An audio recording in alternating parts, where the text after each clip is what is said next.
The moment the fist hit the table, the restaurant seemed to inhale and forget how to breathe. Glasses rattled, forks froze midair, and a quiet afternoon lunch shattered into a single, dangerous heartbeat. At the center of it all sat a woman stiff with fear, three well-dressed men looming over her like shadows, and across from them a broad-shouldered stranger whose calm eyes didn't flinch when his sleeve slid back just enough to reveal a faded U.S. Navy tattoo burned into his forearm. Everything began to change. Before the story pulls you any deeper, take a second to pause. If you believe in kindness, second chances, and quiet courage that changes lives, please like this video, share it with someone who needs hope today, comment your thoughts, and subscribe to Kindora Life. Your support keeps stories like this alive. His name was Marcus Hale, and most days he was invisible by choice. A single father of a 9-year-old boy, Marcus lived his life in measured steps,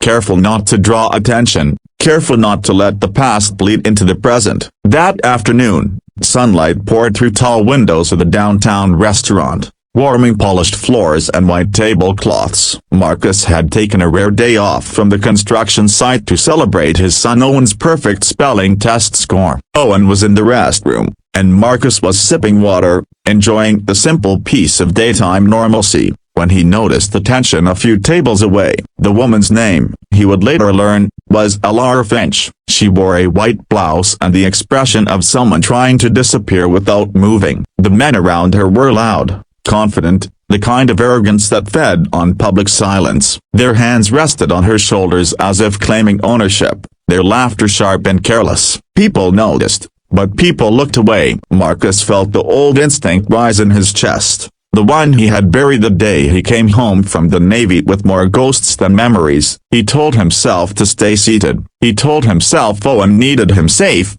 present, ordinary. But the way Alara's eyes searched the room, pleading without words, broke through every wall he'd built. Marcus stood before his mind could argue him back into his chair. Each step toward that table felt like walking into surf again, the echo of orders and explosions humming in his blood. The confrontation was quick and volatile. One of the men slammed his fist down, trying to reclaim control with fear. Marcus didn't raise his voice. He didn't threaten. He simply placed himself between Alara and the men, his body a shield formed by years of discipline and restraint. When one of them sneered and grabbed his arm, the sleeve shifted, exposing the tattoo. Navy. Old, faded, real. Something flickered in their eyes. Recognition. Calculation. The kind of understanding that comes when bullies realize their target isn't weak. Marcus's calm wasn't softness, it was trained control. The man backed off, muttering excuses that dissolved under the weight of the watching room. A manager approached, security followed,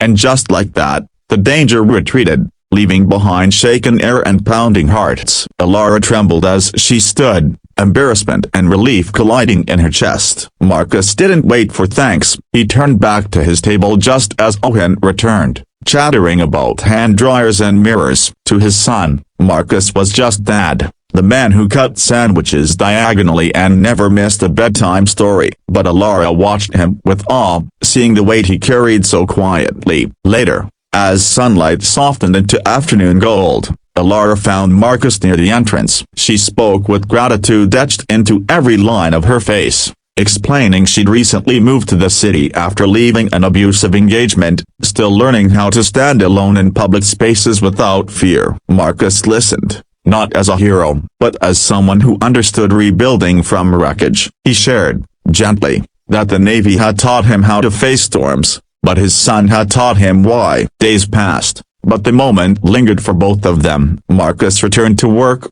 hands rough with labor, heart steady but thoughtful. Alara returned to her job at the local nonprofit, advocating for women navigating trauma. Fate, patient and deliberate, crossed their paths again at a community event weeks later. Recognition sparked, followed by conversation that felt easy, unforced, honest. They didn't rush anything. Marcus was cautious, still haunted by the loss of Owen's mother and the promise he'd made to never bring chaos into his son's life again. Alara respected that, understanding the language of slow healing. Their bond grew in daylight moments, coffee breaks, park walks, laughter that didn't demand anything more. Owen adored her, not because she tried to win him over, but because she listened, truly listened, the way Marcus did. Watching them together, Marcus felt something unfamiliar settle in his chest. Hope, fragile but warm. The navy tattoo remained a silent symbol, not of violence, but of protection,